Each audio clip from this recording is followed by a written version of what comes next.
Hello વિદ્યાર્થીઓ, હું છું ભંડેરી સર અને આજે આપણે ધોરણ 9ની અંદર ચેપ્ટર નંબર 5 યુક્લિડની ભૂમિતિનો પરિચય મેળવીશું. એની અંદર જે સ્વાધ્યાય નંબર 5.1 તો 5.1ની અંદર દાખલા નંબર 1 જેની અંદર વિધાન સત્ય છે કે અસત્ય એટલે કે સાચા છે કે ખોટા એ આપણે જોવાનું છે. પહેલું વિધાન છે એક બિંદુમાંથી પસાર થતી માત્ર એક જ રેખા દોરી શકાય. જ્યારે સમતલની અંદર કોઈ પણ એક બિંદુ હોય તો એક બિંદુમાંથી અસંખ્ય રેખા દોરી શકાય અને આની અંદર આપેલું જે માત્ર એક જ રેખા દોરી શકાય એટલે આ વિધાન થશે ખોટું. પછી એની અંદર બીજું આપેલું છે બે ભિન્ન બિંદુમાંથી પસાર થતી અસંખ્ય રેખા દોરી શકાય. તો એક બિંદુમાંથી અસંખ્ય રેખા દોરી શકાય, પરંતુ સમતલની અંદર બે બિંદુ આપેલા હોય તો બે બિંદુમાંથી એક અને માત્ર એક જ રેખા દોરી શકાય. જ્યારે આની અંદર આપેલું છે બે બિંદુમાંથી અસંખ્ય રેખા દોરી શકાય એટલે આ વિધાન પણ ખોટું થશે. ત્યારબાદ ત્રીજું આપેલું છે કે શાંત રેખાને બંને તરફ અનિશ્ચિત રીતે લંબાવી શકાય. કોઈ પણ રેખા હોય તો કોઈ પણ રેખાની અંદર બંને બાજુ એરો હોય એટલે કે બંને બાજુ એરો હોય એટલે કે બંને બાજુ અનંત અંતર સુધી લંબાવી શકાય એટલે આ વિધાન સાચું થશે. ત્યારબાદ ચોથું આપેલું છે કે જો બે વર્તુળ સમાન હોય તો તેમની ત્રિજ્યાઓ સમાન એટલે કે બે વર્તુળ સરખા હોય તેની ત્રિજ્યા પણ સમાન થાય એટલે આ વિધાન પણ સાચું થશે.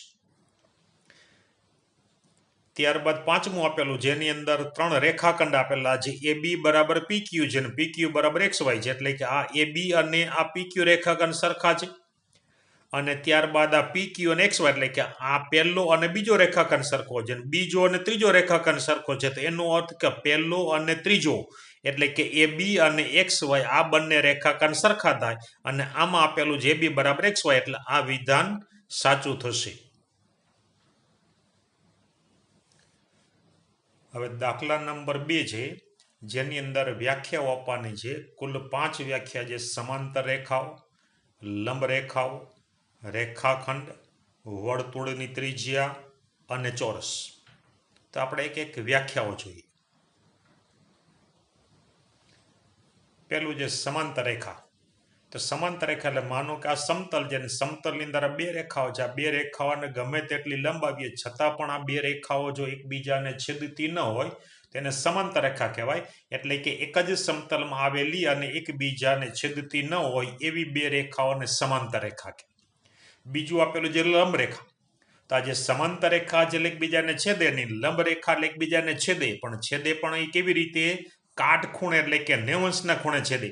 એટલે જો બે રેખાઓ એકબીજાને છેદતી ન હોય તેને સમાંતર રેખા કહેવાય અને જો બે રેખાઓ એકબીજાને કાટખૂણે છેદતી હોય તો એને લંબ રેખાઓ કહેવાય.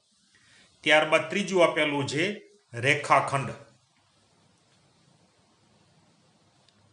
તો રેખાખંડ એટલે આ રેખા છે તો રેખાનો એવો ચોક્કસ ભાગ કે જેને બે અંત્ય બિંદુ એટલે કે આટલો ભાગ છે તો આને બે અંત્ય બિંદુ, એક અંત્ય બિંદુ A અને એક અંત્ય બિંદુ B, તો આ AB જેને રેખાખંડ કહેવાય. એટલે રેખાનો ચોક્કસ ભાગ કે જેને બે અંત્ય બિંદુ હોય એને રેખાખંડ કહેવાય. ત્યારબાદ ચોથી વ્યાખ્યા છે વર્તુળની ત્રિજ્યા. તો વર્તુળની ત્રિજ્યા કહેવાય તો આ રેખાખંડ છે, આ રેખાખંડનું એક અંત્ય બિંદુ વર્તુળનું કેન્દ્ર છે અને એક અંત્ય બિંદુ વર્તુળનું બિંદુ. એટલે સામાન્ય રીતે રેખાખંડ છે કે વર્તુળના કેન્દ્ર અને વર્તુળના કોઈ પણ બિંદુને જોડતો રેખાખંડ કે જેને વર્તુળની ત્રિજ્યા કહેવાય. ત્યારબાદ ચોરસ આપેલું છે. ચતુષ્કોણ કોઈ પણ પ્રકારનો ચતુષ્કોણ હોય, ચતુષ્કોણની આ ચારે ચાર બાજુ સરખી હોય ને ચારે ચાર ખૂણા સરખા, ચારે ચાર ખૂણા સરખા એટલે કે ચારે ચાર ખૂણા કાટખૂણા હોય. એટલે જે ચતુષ્કોણની ચારે બાજુ સરખી હોય અને ચારે ખૂણા સરખા એટલે કે એકરૂપ હોય તો એવા ચતુષ્કોણને ચોરસ કહેવાય. એટલે કે જે ચતુષ્કોણની ચારે બાજુ અને ચારે ખૂણા એકરૂપ હોય તેવા ચતુષ્કોણને ચોરસ કહેવાય.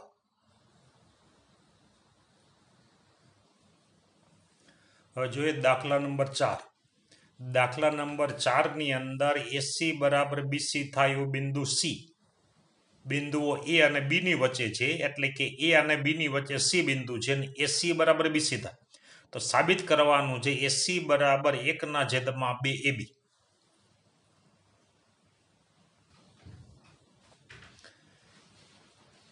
એટલે અહીંયા સી બિંદુ જે એ અને બી ની વચ્ચે છે અને ઉપરાંત એસી બરાબર બીસી છે એટલે એનો અર્થ કે આ બરાબર મધ્યમાં છે. તો આ એબી રેખાખંડ જે એબી રેખાખંડના બે ટુકડા થશે, બે રેખાખંડ, એક એસી અને એક બીસી. તો આ એસી રેખાખંડ એની અંદર આપણે બીસી રેખાખંડ ઉમેરીએ એટલે આખો રેખાખંડ એબી થાય. તો આ એસી વત્તા બીસી બરાબર એબી થાય. હવે આની અંદર એસી બરાબર બીસી કે બીસી બરાબર આપણે એસી મૂકી શકાય, પણ આપણે જરૂરિયાત છે એ પ્રમાણે એટલે આપણે બીસી ને બદલે એસી મૂકીએ. આ એસી એમને, આ બીસી ને બદલે આપણે એસી મૂકીએ અને આ એબી એમને. તો હવે આ એસી વત્તા એસી એટલે કે 2AC થાય. અને આ બે બરાબરની બીજી, બે અને એસી વચ્ચે ગુણાકારનો સંબંધ છે એટલે બે બરાબરની બીજી બાજુ એટલે છેદમાં એટલે એબી ના છેદમાં 2 અથવા તો 1 ના છેદમાં 2 એબી એટલે કે એસી બરાબર 1 ના છેદમાં 2 બી સાબિત થાય. સાવ સરળ છે.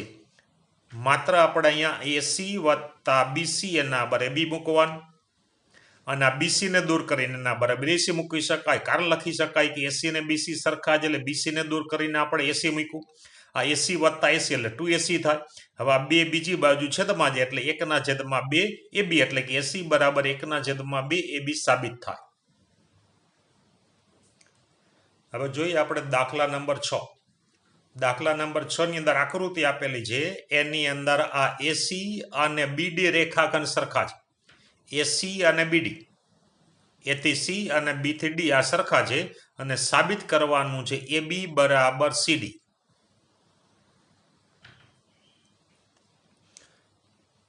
એટલે આ દાખલો તો એકદમ સરળ છે. તો આની અંદર આપણે અગાઉનો દાખલો જોયો એ પ્રમાણે જે ચોથો દાખલો જોયો હતો કે માનો કે એસી રેખાખંડ જે આપણને આપેલું છે એસી અને બીડી સરખા જેવું આપેલું છે, એસી અને બીડી. હવે આ એસી પર બિંદુ બી છે તો આ એસી રેખાખંડના બે રેખાખંડ બને છે કે એબી અને એક બીસી એટલે કે એસી ને દૂર કરીને આપણે એબી વત્તા બીસી મૂકી શકાય. આ એબી વત્તા બીસી એટલે એસી ને બદલે આપણે એબી વત્તા બીસી. એ જ રીતે બરાબરની બીજી બાજુ બીડી છે તો આ બી અને ડી વચ્ચે સી બિંદુ છે તો બીડી રેખાખંડના પણ બે રેખાખંડ બે ટુકડા થાય, એક બીસી થાય ને એક સીડી થાય. એટલે બીડી ને દૂર કરીને આપણે બીસી વત્તા સીડી મૂકી શકાય. ટૂંકમાં આપણે આ એસી અને બીડી આપેલા છે તો એસી બરાબર બે રેખાખંડનો સરવાળો થાય અને બીડી બરાબર બે રેખાખંડનો સરવાળો થાય. તો એસી ને બદલે આપણે એબી વત્તા બીસી અને બરાબર કરીને બીડી બરાબર આ બીસી વત્તા સીડી મૂકી શકાય. હવે બંને બાજુથી બીસી બીસી ઉડી, કારણ કે આ બીસી બરાબરની બીજી બાજુ છે એટલે માઇનસ થશે. એટલે આમનો સીધો તમને ખ્યાલ ના હોય તો આ બીસી ને એક સ્ટેપમાં બરાબરની બીજી બાજુ લઈ જાય એટલે માઇનસ થાય એટલે બીસી માઇનસ બીસી ઉડી જાય. તો હવે પાછળ વધે આ બાજુ એબી ને આ બાજુ વધે સીડી એટલે એબી બરાબર સીડી જે આપણે સાબિત કરવાનું છે. આ પણ છઠ્ઠો દાખલો ચોથા દાખલા કરતા પણ એકદમ સરળ છે.